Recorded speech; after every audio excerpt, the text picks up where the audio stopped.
നമ്മളങ്ങനെ ട്രൈ ചെയ്യാൻ പോകുന്നത് മാഷ്മെല്ലോ ബേൺ ചെയ്യാനാണ്.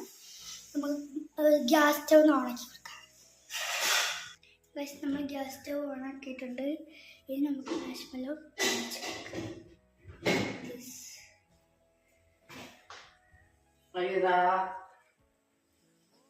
നല്ല യമ്മിയായിട്ടോ കഴിക്കാൻ. നിങ്ങൾ അങ്ങനെ കഴിച്ചിട്ടുണ്ടോ?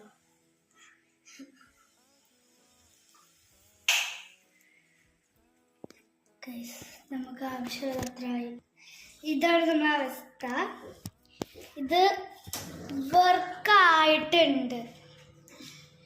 ചൂട് പോയിട്ട് വേണം തോന്നുന്നു. അതിൻ്റെ മുകളിൽ നിന്ന് എടുക്കുമ്പോൾ നല്ല യമ്മി അലിഞ്ഞു വീണ്. നമുക്കൊന്ന് തണുപ്പാക്കി കൊടുക്കണം. നമ്മൾ തണുപ്പാക്കി കൊടുത്തിട്ടുണ്ട്. നമുക്കിത് ഇതിൻ്റെ മുകളിൽ